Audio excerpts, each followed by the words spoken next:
Hai, terima kasih sudah klik video ini, tapi jangan lupa subscribe guys, karena subscribe itu gratis, nggak ada ruginya kalian subscribe. Sama-sama dukung channel ini untuk terus berkontribusi dalam memajukan dunia konstruksi di Indonesia. Salam berbagi dan berkarya.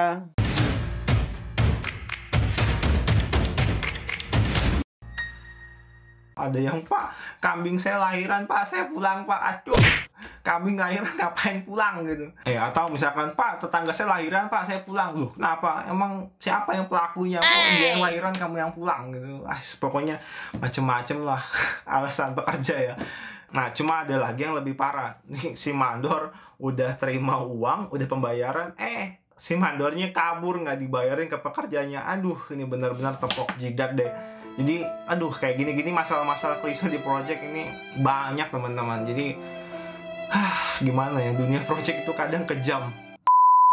Hai, selamat datang kembali di channel Calon PM dengan saya Thomas. Gimana kabar teman-teman semua? Semoga baik-baik aja, semoga sehat-sehat selalu ya. Nah, di video kali ini saya mau ngobrol santai, mau sharing-sharing mengenai alasan-alasan apa aja sih yang kira-kira bisa membuat sebuah project ini mengalami keterlambatan. Ya, seperti kita ketahui, schedule dari sebuah project ini biasanya sangat-sangat padat begitu ya. Jadi kadang ada hal-hal tertentu, hal-hal kecil yang terjadi di lapangan ini bisa mempengaruhi dari schedule tersebut. Nah, sebenarnya di sini ada beberapa alasan ya. Cuma dari pengalaman saya rangkup kurang lebih ada 7 alasan. 7 alasan klasik lah ya. Ini saya rasa hal-hal ini sering terjadi di lapangan ya. Mungkin bukan hanya proyek saya, mungkin teman-teman juga di proyeknya sering terjadi. Nah, ini sekalian sebagai calon-calon project manager nantinya harus sudah mengantisipasi hal-hal tersebut. Jadi apabila ini terjadi, ya teman-teman harus berbuat apa nih supaya mengamankan schedule, mengamankan jalannya pertandingan, jalannya proyek tersebut. Ya, sebelum kita ngobrol panjang lebar mengenai alasan-alasan keterlambatan proyek, ada baiknya teman-teman kalau yang mau ke toilet dulu ya. Ada yang mau ngopi, bikin teh, silahkan ambil cemilannya, baru kita balik lagi untuk ngobrol. Ya, kalau udah siap semua cemilannya, minumannya, ya udah kita lanjut aja video ini. Jadi yang pertama, alasan kenapa project mengalami keterlambatan adalah desain. Ya, maksudnya gimana desain? Ya, desain ini sebenarnya biasanya pada saat pelaksanaan itu ada yang masih belum sempurna, ya belum 100%. Biasanya mungkin hanya 80% desain ini kemudian sudah mulai dikerjakan proyeknya di lapangan. Loh, kenapa bisa begitu? Kan kita harusnya proyek kalau dari awal kita ngajukan izin segala macam, semua desainnya sudah oke dulu, baru kita jalankan. Ya memang yang idealnya seperti itu. Biasanya desainnya di tengah jalan berubah. Kenapa bisa berubah? Ya biasanya ini terjadi pada proyek-proyek swasta ya. Kenapa? Ya karena seiring berjalannya waktu si owner ini suka merubah gitu kan, berubah pikiran misalkan seperti itu. Nah, contoh beberapa waktu yang lalu saya punya pengalaman, saya ngerjakan sebuah gedung, sebenarnya nggak terlalu tinggi sih. Gedung itu cuma sekitar 15 lantai. Ya, jadi pada saat awal desain sebenarnya gedung ini sudah didesain sama desainer untuk 15 lantai. Cuma si owner ini memutuskan untuk dikerjakan hanya 12 lantai aja. Ya mungkin karena terkendala finansial atau apa ya, saya kurang tahu. Nah, jadi ditenderkan ke kontraktor, dari kontraktor dijalankan 12 lantai aja. Nah, seiring berjalannya waktu, ya mungkin ada perubahan apa segala macam, perubahan pemikiran dari owner. Ya akhirnya, wah ya sudah, kita mau lanjutin aja sampai 15 lantai. Nah, masalahnya pada saat awal mereka minta izinnya adalah untuk izin 12 lantai. Nah, sehingga di perjalanannya mereka harus membuat izin baru ya, harus memperbaharui izinnya untuk bangunan ini diizinkan sampai dengan 15 lantai ya. Jadi ada penambahan 3 lantai kurang lebih seperti itu. Nah, yang jadi masalah di lapangan ini kan kita kejar-kejaran progres ya. Nah, sedangkan kita sebagai kontraktor ini nggak ada yang berhentinya, nggak ada remnya gitu kan, ngegas terus. Orang sudah begitu banyak ya, mulai dari tukang besi, tukang bekisting, segala macam itu semua sudah full. Orangnya, timnya sudah lengkap, ya udah nggak ada remnya. Sedangkan di tengah jalan, berhubung ada keputusan dari owner seperti itu, ya mau nggak mau kita harus menunggu gambar, kemudian menunggu izin juga. ya sampai semuanya sudah lengkap baru kita bisa kerjakan lagi. Nah, ini akhirnya membuat project kita mengalami keterlambatan. Kalau begini kasusnya berarti keterlambatan ini bukan dari kontraktor dong. Iya, betul. Ini berasal dari owner ya. Kesalahannya bukan di kontraktor. Cuma berhubung menunggu, kan kita kontraktor nggak mungkin standbyin orang segitu banyak kita bayar gitu kan, tapi mereka nggak kerja, ya otomatis untuk sementara kita pulangin dulu. Nah, segitu banyaknya orang kita pulangin, ketika nanti gambar datang, semua desain baru sudah datang, kita mau kerjakan, ya otomatis kita harus panggilin lagi orang-orangnya gitu kan, pekerja-pekerjanya. Nah, nyari orang segitu banyak dalam waktu yang terbatas ini kan nggak gampang ya. Jadi karena orang-orang baru kita datangin, kemudian kita mulai induksi lagi dan sebagainya, kita jelasin lagi gambarnya dan sebagainya, ini membuat waktu kita tanda kutip terbuang di situ. Ya, jadi ketika desain baru ini sudah dikeluarkan dari konsultan, si owner nggak mau tahu, pokoknya dalam waktu misalkan katakan 3 bulan ya, selama 3 bulan ini ya kontraktor harus menyelesaikan pekerjaan tersebut. Ya memang teorinya seperti itu, cuma kan kita sebagai kontraktor mengalami mengalami masalah juga, mengalami kesulitan untuk mendatangkan orang baru lagi. Ini nggak gampang sebenarnya. Jadi kan yang ibaratnya roda ini udah berputar kencang gitu, kemudian berhenti. Nah, untuk membuat roda ini bergulir lagi, berjalan lagi kan ada effort ya, ada tenaga yang cukup besar gitu. Ketika ini sudah mulai berjalan, ya baru semuanya lancar. Nah, kadang ini yang menjadikan alasan kita sebuah project ini mengalami keterlambatan. Jadi di satu sisi memang kesalahannya bukan di kontraktor ya, ini ada di owner. Tapi ketika dia sudah ketok palu, desainnya keluar, ya sebagai kontraktor agak ngos-ngosan juga untuk ngejar ini. Nah, ini salah satu akibat dari perubahan desain ya.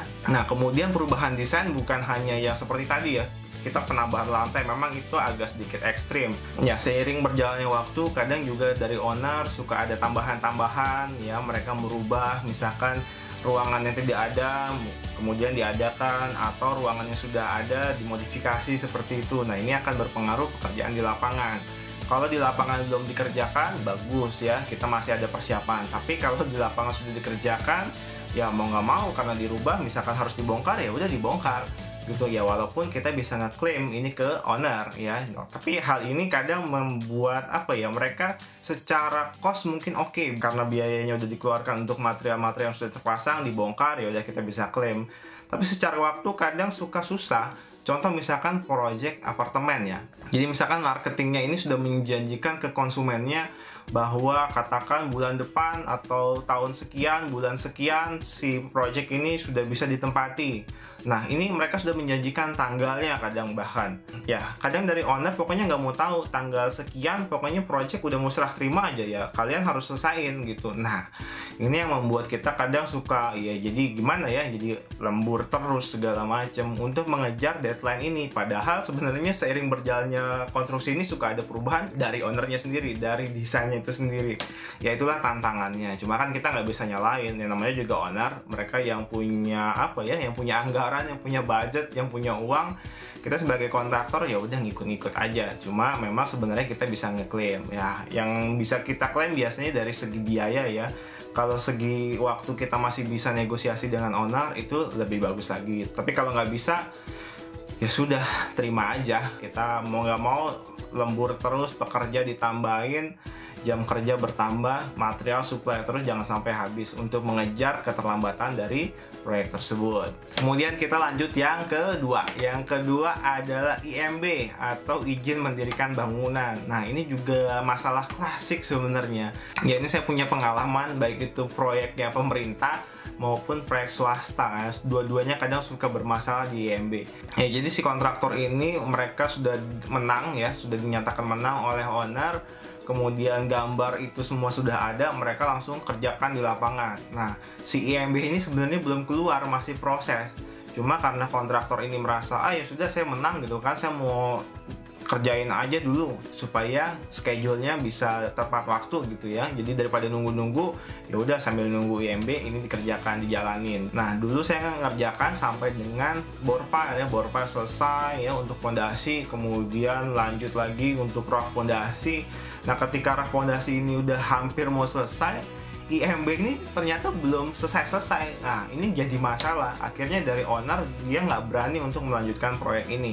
Ya, akhirnya mereka menunggu untuk IMB ini sampai selesai, baru si kontraktor boleh melanjutkan. Nah, ini kan juga membuat kontraktor di lapangan ya sudah standby pekerja segitu banyak, kemudian udah siap cor malah waktu itu.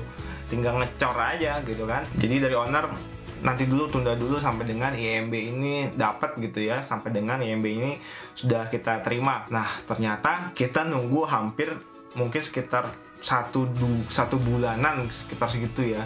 Nah, selama 1 bulan ini ngapain? Ya udah, terpaksa dari tukang-tukangnya kita mulai kurangin. Ya, tukang-tukang besi gitu kan kita kurangin. Kalau emang ada yang bisa kita alokasikan ke tempat lain, kita alokasikan. Kemudian tukang-tukang bekisting apa segala macam kita kurangin. Nah, setelah IMB turun baru kita mulai bisa lanjutkan lagi.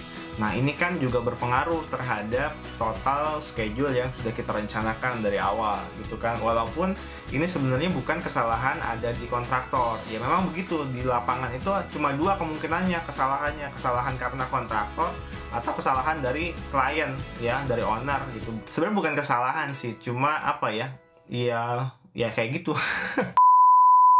Namanya orang sambil berjalannya waktu kan kadang suka ada perubahan-perubahan gitu kan, atau ada ide-ide baru seperti apa yang awalnya belum muncul, sering berjalannya waktu ada ide baru muncul. Ya, ini akan membuat perubahan-perubahan di lapangan.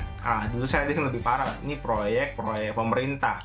Jadi kita sudah kerjakan sampai dengan project ini selesai gitu ya, tapi IMB-nya belum keluar. Jadi ini kacau banget nih. Jadi pada waktu itu proyek itu disegel ya, dibawain papan gitu, papannya warna merah besar, ditaruh di depan, disegel. Bangunan ini disegel. Aduh, malu-maluin banget. Cuma ya udah, kita cuek aja dari kontraktor, karena dari owner kita nggak ada disuruh berhenti, ya udah kita jalan aja terus. Nah, ini agak bahaya ya, kadang plat merah ini. Cuma ya itulah realita proyek ya. Sebenarnya bukan karena proyek ini nggak disetujui, cuma kadang ada kadang perubahan kepala dinas seperti itu ya. Kadang kan di pemerintahan ya suka seperti itu ya, perubahan-perubahan personil ataupun ada data-data yang masih kurang dilengkapi. Nah, ini harus dilengkapi. Cuma secara desain sebenarnya ya nggak ada masalah, bisa dipertanggungjawabkan secara struktural gitu, segala macam izin. Cuma ya terkendala 1-2 dokumen yang masih belum lengkap. Ya kadang dari si owner memutuskan ya udah nggak apa-apa, si kontraktor lanjutin aja. Ya kalau udah dapat lampu hijau dari owner seperti itu ya kita lanjutkan aja, karena kalau kita nggak dilanjutin malah kita bahaya gitu kan. Ya itu dari segi IMB, izin mendirikan bangunan. Jadi pastikan teman-teman kalau nanti sebagai calon project manager nantinya, kalau sebelum project itu berjalan, pastikan IMB-nya sudah selesai ya, sudah jadi. Cuma kalau memang belum, ya sudah dikomunikasikan saja sama owner bagaimana baiknya. Jadi teman-teman sebagai calon project manager nantinya sudah mulai tahu nih, kalau IMB ini belum ada, apakah teman-teman harus datangkan tukang yang banyak gitu kan, atau harus slow down dulu pelan-pelan gitu ya. Yang penting kontraktor ada kegiatan di lapangan, progres ini ada. Ya ketika IMB-nya sini sudah turun, dari owner sudah mulai ngegas gitu kan, lanjutkan, ya sudah kita baru mulai start yang lebih kencang powernya gitu ya, tambahin orang, kemudian ya timnya semua dilengkapi. Ya kurang lebih itu alasan kedua, yaitu izin mendirikan bangunan. Oke, kemudian lanjut yang ketiga. Yang ketiga adalah konstruksi itu sendiri. Nah, di sini saya bagi menjadi 3 ya. Ini biasanya 3 divisi ini yang menyumbang keterlambatan di project nih. Yang pertama itu adalah dari engineering. Nah, jadi engineering ini dia yang mempersiapkan soft drawing atau gambar kerja. Jadi dari desain drawing udah ada, mereka membuatkan detail, section, potongan segala macamnya, kemudian keluarlah gambar kerja atau soft drawing. Ya, jadi masalah klise di engineering ini sebenarnya ada 2 poin. Yang pertama memang desain drawingnya mengalami perubahan ya, banyak perubahan gitu. Jadi si drafter wah agak pusing nih, bentar-bentar berubah kan udah jadi ada revisi lagi. Nah, itu juga bisa mengalami keterlambatan. Atau memang dari desainnya juga telat, artinya memang ini desain belum ada gitu, beberapa section, beberapa potongan ini belum ada. Nah, seorang konsultan baru bikin desainnya, baru disubmit ke kontraktor. Nah, ini juga yang menyumbang keterlambatan dari segi engineering, dari segi soft drawing. Kenapa? Ya desainnya telat, otomatis drafternya juga kita gambarnya telat. Atau juga sisi lain, apa tuh? Dari segi drafternya itu sendiri, misalkan drafternya karena pusing gitu kan, susah gambarnya, banyak potongan apa segala macam, harus nyiapin detail. Ya di situ dia mengalami kesulitan, kemudian mengalami keterlambatan dari proses penggambarannya. Kemudian dari segi pengecekannya segala macam, karena yang ngecek ini banyak, sibuk ya, banyak gambar, akhirnya juga telat gitu. Nah ini yang menjadi permasalahan utama dari segi divisi engineering ya, shop drawing. Kalau dari proses penggambarannya aja biasanya udah telat, biasanya di approvalnya juga mengalami keterlambatan ya, sehingga pelaksanaan di lapangan ya sudah mengalami keterlambatan juga. Jadi apa yang mau dikerjain kalau shop drawingnya aja telat gitu kan, shop drawingnya nggak ada bahkan. Jadi ini sangat berpengaruh. Kemudian yang kedua ini dari segi QS ya, quantity surveyor. Kenapa si QS ini bisa menyumbang keterlambatan dalam project? Biasanya karena si QS ini berhubungan dengan material. Ya, jadi material-material ini kadang kalau dia ordernya telat, ya sudah, datangnya juga telat. Karena materialnya telat, otomatis lapangan juga telat. Kemudian penunjukan subkon, kita minta penawaran dari beberapa subkon ngasih penawaran, kita review, terus nanti ada negosiasi segala macamnya sampai deal. Kita tunjuk si subkon A atau subkon B untuk melaksanakan pekerjaan di lapangan. Nah biasanya proses-proses ini yang cukup makan waktu di lapangan. Penunjukan subkonnya telat, ya otomatis di lapangan juga kadang suka telat ya, walaupun kita kadang suka nggak mau tahu di menkon, pokoknya lu udah gua tunjuk ya lu kerjain, harus sesuai dengan schedule ya. Kadang suka kejam juga sih, cuma kan kadang ya gimana ya, kita harus realistis ya. Dari kita penunjukannya telat ya biasanya sih akan berpengaruh ke pekerjaan di lapangan, kurang lebih seperti itu. Kemudian yang ketiga adalah dari divisi konstruksi. Nah divisi konstruksi ini bagaimana? Biasanya mereka mengalami keterlambatan misalkan karena kekurangan pekerja. Misalkan ya, pekerja itu digaji per 2 minggu ya, mereka per 2 minggu biasanya dapat gajian ya, bayaran. Nah kadang juga biasanya setelah mereka dapat bayaran, mereka suka pulang kampung, nyetor gitu ya. Walaupun nyetor itu bisa pakai via transfer ya, nggak harus nyetor pulang dia ke rumah. Cuma kan ya namanya pekerja ya, butuh dicas juga tuh ya, pulang ke kampung ya, ketemu dengan keluarganya segala macemnya gitu, baru balik lagi ke project. Nah karena mereka pulang kampung ya, kadang namanya pekerja ya, mereka dibayarnya harian. Kalau mereka nggak kerja ya nggak dibayar. Jadi mereka juga mikir ya udahlah, orang saya nggak kerja ya saya nggak dibayar. Jadi dia kadang liburnya sesuka mereka aja, bisa libur 2 hari, 3 hari, kadang seminggu gitu kan, mereka libur. Ya udah mau gimana lagi, namanya juga pekerja orang gitu ya, jadi ya terserah mereka gitu. Nah ini cuma kita sebagai kontraktor cuma bisa nge-push mandornya aja, "Dor ayo buruan datengin orangmu di lapangan supaya cepet datang, cepet pulang, jangan lama-lama di kampung" gitu. Atau nambah orang dari yang mana lah, kita nggak tahu, cari orang lagi. Ya udah seperti itu ya. Atau misalkan musim panen gitu, wah si pekerjaannya, "Pak, orang-orang saya lagi pada pulang kampung, ngapain? Pada panen apa? Panen jagung ya, panen padi segala macam ya." Kita nggak nyalain juga ya, karena namanya orang dari kampung gitu kan, mereka lagi musim apa di sana lagi panen, wah kurangan orang proyek pada pulang ya, karena mereka nggak pure murni orang konstruksi 100% ya, mereka juga punya usaha kadang di kampung. Jadi ada yang ya itulah macam-macam, ada yang, "Pak, kambing saya lahiran Pak, saya pulang Pak." Aduh, kambing lahiran ngapain pulang gitu. Atau misalkan, "Pak, tetangga saya lahiran Pak, saya pulang." Loh, kenapa? Emang siapa yang pelakunya? Kok dia yang lahiran, kamu yang pulang gitu. Pokoknya macam-macam lah alasan bekerja ya. Nah cuma mau gimana lagi ya, itulah salah satu keunikan di lapangan, kadang suka seperti itu. Kemudian karena kesalahan dari si tim konstruksi ini sendiri, misalkan apa, human error ya, katakan kolom yang harusnya dicor FC45 dicor nggak sengaja pakai FC30 gitu kan, waduh. Nah ini kan human error, yang tadinya harus sudah siap naik terus ini konstruksi karena kesalahan, ya udah mau gimana lagi, kita tebang nih kolom, kita bobok gitu ya, kita cor lagi. Nah ini kan bisa membuat schedule di lapangan menjadi delay, atau salah pembacaan gambar dan sebagainya. Ini biasa masalah-masalah klasik di lapangan ini. Wah banyak banget nih kesalahan di lapangan, namanya juga yang kerja semua orang ya, kan ada juga faktor human errornya, walaupun pengecekan di lapangan ini sudah melalui beberapa tahapan-tahapan ya. Misalkan tahapan 1, tahapan 2 dari seorang supervisor dia lolos ya, nggak ada masalah. Kemudian dari set engineer-nya lolos gitu. Ternyata pas terakhir final check dari QC ya, tim QC quality control ngecek ternyata ada kesalahan. Ya sudah, mau gimana lagi? Akhirnya ada perbaikan, ada revisi. Ya ini yang membuat schedule-nya akhirnya misalkan hari ini rencana mau ngecor karena ada kesalahan harus diperbaiki, nggak bisa hari ini, akhirnya besok. Ya ini akumulasi yang seperti itu, misalkan kejadiannya nggak cuma 1-2 kali, sepanjang project ini ada beberapa kali, ya ini akan menyumbang keterlambatan dari si project ini sendiri. Kemudian metode-metode pekerjaan di lapangan ya, walaupun ini dari segi engineering, dari PM segala macam sudah membuat metode yang baik, ternyata di lapangan di luar dugaan. Misalkan galian sudah kita perhitungkan, oh ini galian aman nih, nggak usah pakai dinding pengaman, nggak usah pakai sipal, nggak usah pakai softgrade, apa segala macam, kita bisa gali, kita aman karena kita ngelihat dari daya dukung tanahnya, dari hasil soil investigasi apa segala macam aman. Ternyata pas digali tanahnya tidak sesuai dengan hasil investigasi awal, soil investigasi. Itu bisa aja, kadang suka kejadian kayak gitu.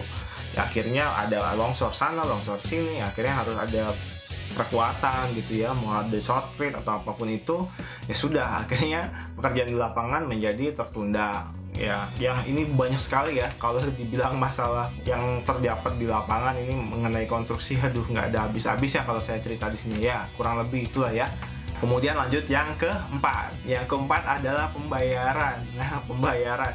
Jadi kalau pembayarannya suka telat, ya otomatis project schedule-nya suka telat juga. Kenapa begitu? Ya namanya pekerja kan, kalau nggak dibayar ya udah, mana mau dia kerja, ya wajar lah. Masa kerja nggak dibayar ya otomatis mogok gitu ya. Nah, masa pembayaran ini misalkan ya dari klien atau dari owner ke kontraktor. Ya misalkan dari si kontraktor udah nyiapkan kemudian mereka submit ke owner supaya mendapatkan pembayaran, ternyata ada dokumen-dokumen ya yang masih belum lengkap atau yang harus disertai, nah sehingga si owner ini nggak bisa melakukan pembayaran ke kontraktor. Misalkan dokumen-dokumen ini ada kesalahan angka ya, misalkan nilai-nilainya, koma-komanya itu, aduh, kalau dari keuangan itu agak sedikit ribet ya.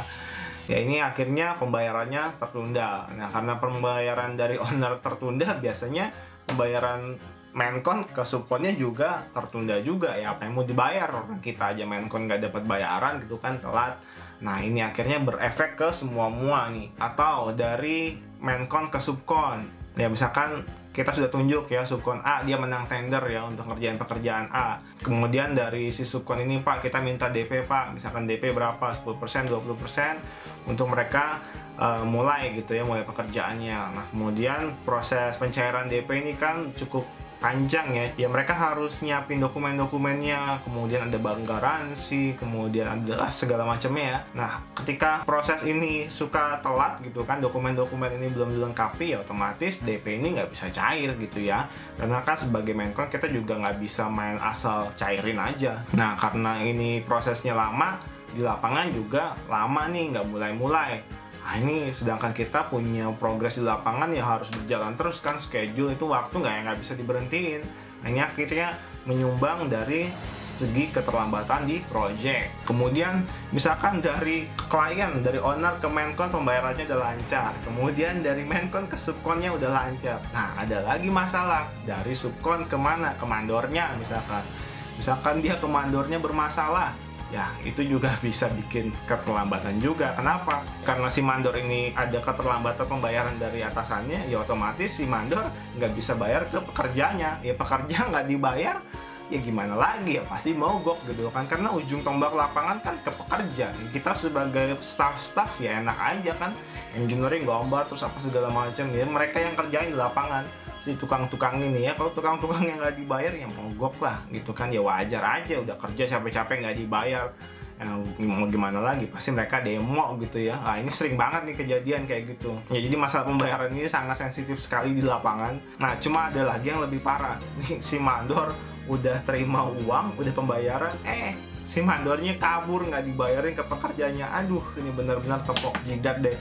Jadi aduh kayak gini-gini masalah-masalah klise di project ini banyak teman-teman. Jadi gimana ya, dunia project itu kadang kejam.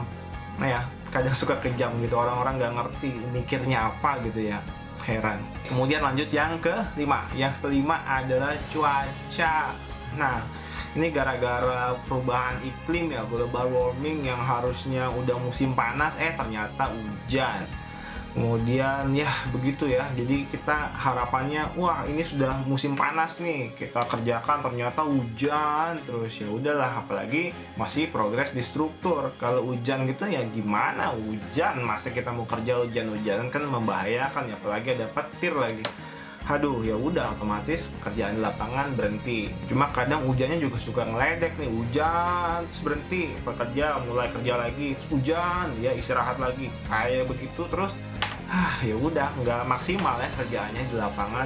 Nih buat tips nih ya teman-teman ya, kalau teman-teman nanti sebagai calon project manager ya, misalkan teman-teman dalam proses tender ini sudah dinyatakan pemenangnya ya, perusahaan teman-teman sebagai pemenangnya udah mulai susun schedule ya, pastikan pekerjaan struktur itu berada di musim kemarau gitu ya, terutama pekerjaan piling ya. Jadi misalkan wah udah pas nih musim kemarau gitu ya, udah mulai aja kalau bisa gitu. Kenapa? Ya karena kalau nanti udah masuk misalkan musim hujan ya bakalan terlambat, itu yakin 100%, pasti ada keterlambatan di situ. Ya balik lagi, kenapa kadang kita belum keluar IMB apa segala macam, administrasi belum beres 100%, si kontraktor ini udah mulai. Ya karena itu, untuk ngejar ya. Cuma yang saya heran nih kadang proyek pemerintah. Saya heran kenapa proyek pemerintah kayak proyek-proyek saluran gitu, mereka ngerjainnya suka di akhir-akhir tahun ya. Lagi musim hujan, gali-gali di jalan, becek segala macam. Waduh, ya mereka juga progresnya pasti mengalami masalah ya. Cuma ya itulah ya, kita nggak tahu, nggak boleh seujon juga. Mungkin mereka pada saat tendernya mungkin lama gitu kan, atau mereka dapat anggarannya ada keterlambatan sehingga pada akhirnya penunjukan kontraktor di lapangan juga terkendala, akhirnya mundur semua. Ya udah, cuma kayaknya akhir-akhir ini saya perhatikan sudah mulai ada perubahan.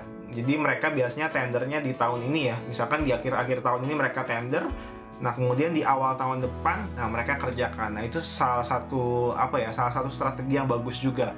Jadi ketika si kontraktor ini udah ada, di next tahun depan musim kemarau langsung dikerjain. Nah itu sip ya. Jadi pekerjaan-pekerjaan yang berhubungan dengan struktural dikerjakan pada saat musim kemarau. Itu bagus, sehingga progresnya biasanya lebih cepat ya. Itu salah satu tipsnya. Kemudian kita lanjutkan yang keenam. Yang keenam adalah pengetesan. Nah, pengetesan ini bisa dari segi struktural, bisa juga dari segi MEP ya, mekanikal elektrikal. Nah, struktural itu gimana? Pada saat kita pelaksanaan piling ya, pengeboran itu, setelah ngebor nanti ada pengetesan. Misalkan pengetesan loading test ya, untuk mengecek apakah benar kapasitas si bor pile ini sudah sesuai dengan yang direncanakan itu. Nah, pengetesan ini kalau dia lulus ya bagus gitu kan. Cuma kalau dia nggak lulus, maksudnya gimana ya, failed gitu kan hasilnya. Nah ini bisa bahaya gitu kan ya, akhirnya harus ada perbaikan. Perbaikannya gimana ya, apa ngebor lagi, atau jumlahnya yang ditambah, atau diameternya, atau segala macamnya. Nah ini harus dianalisa lagi, dihitung ulang, kemudian desain lagi ya, sampai dengan pelaksanaannya. Nanti udah pelaksanaan dites lagi gitu kan, sampai ini benar-benar bisa mendapatkan hasil yang sesuai dengan yang diharapkan. Nah ketika hasilnya sudah oke ya baru bisa dilanjutkan. Kenapa? Ya karena pondasi pondasi ini kan bahaya banget kalau terjadi kegagalan ya. Mendingan kita lama di pondasi daripada kita udah lanjutkan sampai berapa puluh lantai ternyata gagal di pondasi, habis deh. Ya lebih parah lagi kan, biayanya udah biaya besar banget, kemudian waktunya juga hilang. Wah sudah, jadi mendingan ya udah benar-benar sampai pondasi ini aman baru kita bisa lanjutkan. Nah itu dari segi struktur contoh ya. Kemudian dari segi ME, nah dari segi ME semua pekerjaan instalasi sudah dipasang gitu ya, misalkan pompa-pompa semua sudah dipasang, kemudian listrik, AC, ducting semua sudah lengkap. Kemudian dilanjutkan dengan pengetesan. Nah ternyata saat pengetesan ini ada yang gagal ya, ada pipa yang bocor, kemudian ada ducting yang bocor, nggak dingin ruangannya, segala macamnya. Nah ini mereka harus cari ya kesalahannya di mana nih, ada kerusakan di mana. Nah kondisinya kalau masih belum selesai finishingnya mendingan. Kalau semua finishing udah selesai, udah ada ceiling, udah ada keramik ataupun apa, ada karpet, udah ketutup semua.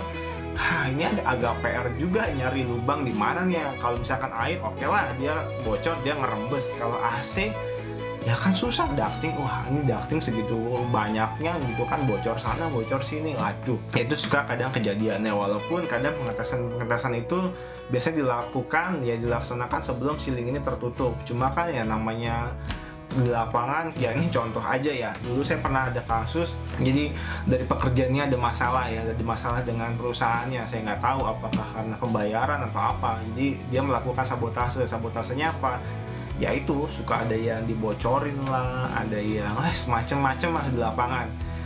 Awalnya mereka pengetesan, aman semuanya ya, nggak ada masalah, yaudah lanjutkan. Ternyata setelah udah ditutup segala macam, baru ya di situ ya dikerjain tanda kutip. Nah itu akhirnya pas dinyalain ya, udah dites rakit, wah dibocor sana bocor sini. Wah itu itulah dunia konstruksi bro. Kadang ada yang suka nggak suka, itu ya biasa lah ya. Cuma ya buat teman-teman di sini jangan begitu ya. Ya jadi saran saya nih teman-teman di lapangan, sebagai supervisor, sebagai site engineer, atau sebagai project manager sekalipun, ya tetap berbuat yang baik ya. Kalau misalkan anak buah salah, tetap tegur dengan yang baik, jangan diomel-omelin. Kasihan orang udah kerja capek. Ya salah itu wajar ya, siapa sih yang nggak pernah berbuat salah, cuma ya jangan dimarahin ya, ditegur aja, jangan begitu, kemudian dikasih tahu yang benarnya bagaimana. Karena apa? Kalau sampai mereka membuat sabotase yang teman-teman nggak tahu kan, ya ngerugiin teman-teman sendiri kan, ngerugiin proyek teman-teman, akhirnya bisa jadi telat gitu ya. Harusnya besok udah serah terima, kalau bocor sana bocor sini ya harus dibongkar ini bongkar itu, materialnya rusak, harus order material baru dan sebagainya. Aduh itu makan waktu ya, itu kadang suka telat tuh di situ. Kemudian yang terakhir, yang ketujuh adalah bencana ya, bencana atau pandemi. Contohnya sekarang nih pada saat video ini dibuat. Nah, pada saat video ini dibuat ini lagi masa pandemi corona. Nah, ini bisa membuat keterlambatan di proyek. Kenapa? Ya karena dibatasi jumlah pekerjanya, yang harusnya 100% hanya 50%. Kemudian jam pekerjanya dibatasi, ya otomatis pekerjaannya banyak, cuma pekerjanya dibatasi, jam kerjanya juga dibatasi, ya sudah otomatis ini ada kemunduran ya, ada keterlambatan proyeknya, jadi sedikit delay. Cuma kalau kayak gini ya kita harus sebagai kontraktor harus komunikasi yang baik dengan owner. Kenapa? Ya karena kita juga sebagai kontraktor nggak mau adanya keterlambatan ya. Kita menjaga nama baik owner, kemudian kita juga menjaga nama baik kontraktor ya. Kita nggak mau ada keterlambatan. Kalaupun ada ya kita komunikasikan apakah memang kesalahan ini di kita sebagai kontraktor, atau kesalahannya di owner, atau memang ini adalah keputusan dari pemerintah. Kan kita nggak bisa menggugat atau apa ya, melawan ya, kita harus nurut dong dengan peraturan pemerintah ya, mau gimana lagi gitu kan. Nah ini contoh misalkan pandemi, atau misalkan contoh kasus lain apa, bencana gempa bumi misalkan. Nah kadang yang namanya struktur kita masih baru ngerjain struktur ya, project ini lagi berjalan, ternyata ada gempa bumi besar gitu kan, ternyata projectnya ada keretakan atau ada mungkin sedikit yang kolaps gitu kan, rubuh ya, itu kan bencana, akhirnya harus diperbaiki lagi, harus ada rektifikasi dan sebagainya. Nah, ini menyumbang keterlambatan proyek di lapangan. Nah, cuma kalau udah kayak gini bagaimana? Apakah ini kita bisa klaim ke owner atau enggak? Nah, balik lagi, biasanya di kontrak awal antara Menkon dengan klien itu berbunyi ya, kalau ada masalah-masalah dengan bencana alam ya kita nggak bisa ngeklaim. Ya mau ngeklaim siapa? Kita mau ngeklaim owner, orang juga bilang ya ini kan bukan kesalahan saya, ini kesalahan alam gitu ya. Ya mau gimana lagi, ya sudahlah nikmatin aja. Kan kita juga nggak mungkin komplain sama yang maha kuasa ya, kayak gimana, yang namanya bencana kan. Masa kita mau komplain Tuhan kenapa ada bencana alam? Ya nggak bisa.